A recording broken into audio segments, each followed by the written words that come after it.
When you're solving a linear equation that's got brackets in it, the easiest way to do it is usually just to expand the brackets first.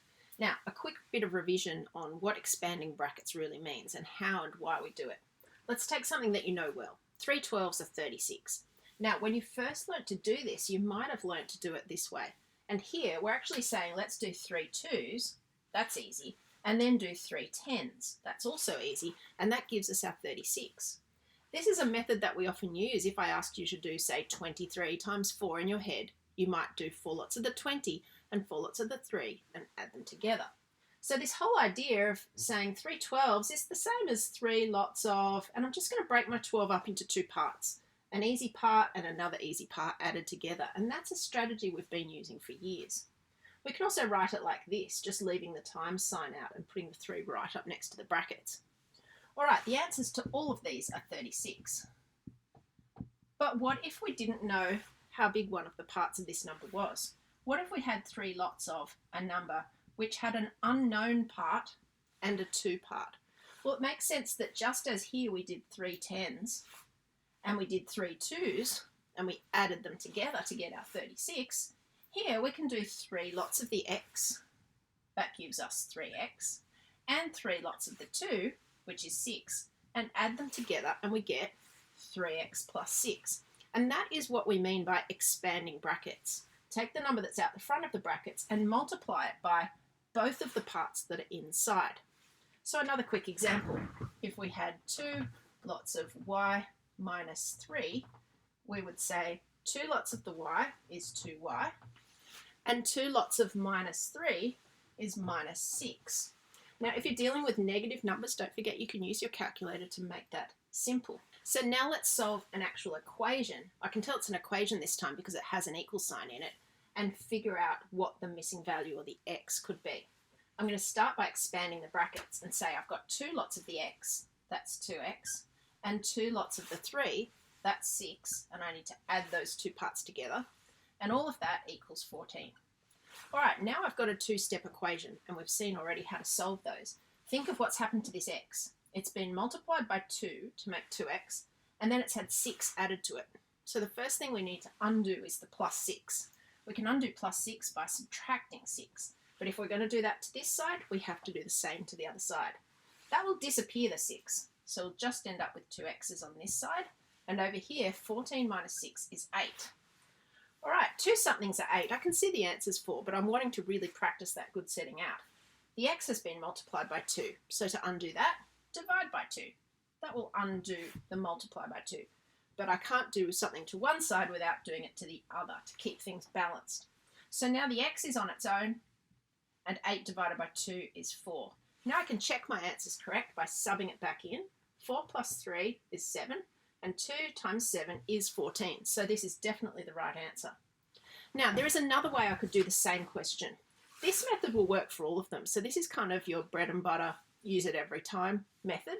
But another method that you could have taken here would be to say, let's look at the order of operations of what's happened to this x. The first thing that's happened is it's had 3 added to it. And then all of that has been multiplied by 2. So the first thing I want to undo this time is the times by 2. I can undo multiplying by 2 by dividing by 2. So I'm going to divide this side by 2 and divide that side by 2. That'll undo the multiply by 2, and I'll just have x plus 3 is equal to 14 divided by 2 is 7. Now I can easily see the answers for here. 4 plus 3 is 7, I know that. But using my good setting out, I'm going to get rid of this plus 3 by minusing or subtracting 3 from both sides. That'll disappear the 3 and leave the x all on its own, and 7 minus 3 is 4. Now using that setting out, remember, helps you when you've got difficult numbers to deal with because it gives you a method to get your answer. And now let's tackle a tricky one. It's got 2 sets of brackets in here, so I can't use that method of dividing everything by 3 or 2 in the beginning because that's not going to work out, and neither of those numbers are factors of 7 anyway, so I don't really want to deal with fractions till I'm right at the end. Instead, I'm going to just expand my brackets out. So I need to do 3 lots of the x part, that's 3x, 3 lots of the minus 1 part, that's minus 3, and now over here I need to do 2 lots of 2x, that's 4x, because remember, if I have 2x plus another 2x, then I've got two 2x's, and that's 4x's. And 2 lots of 3 is 6. All right, now I've got rid of the brackets, I can gather up my like terms. What do I mean by that? Well, let's look for the terms that have x's in them. I've got 3 x's here and 4 x's there. So altogether I have 7 x's. And now let's gather up the numbers. I've got -3 here and I've got 6 there. Now it makes no difference. You can start with your 6 and take away 3 to get 3. Or you can start with your -3 and add 6 on. You'll still get 3, positive 3. So we have 7 x's and we have +3. And on this side, we still have our 7 sitting here. So we've really just gathered things up together. All right, now we can solve this as a simple 2-step equation. This x has been multiplied by 7, and then it's had 3 added to it. So the first thing we need to undo is this +3. So we can do that by subtracting 3, but if we've done it on the left, we have to do it to the right as well.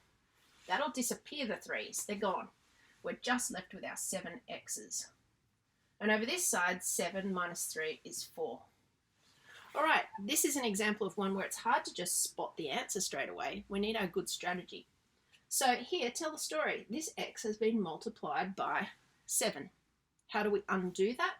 We can divide it by 7. That means it will just be itself, x.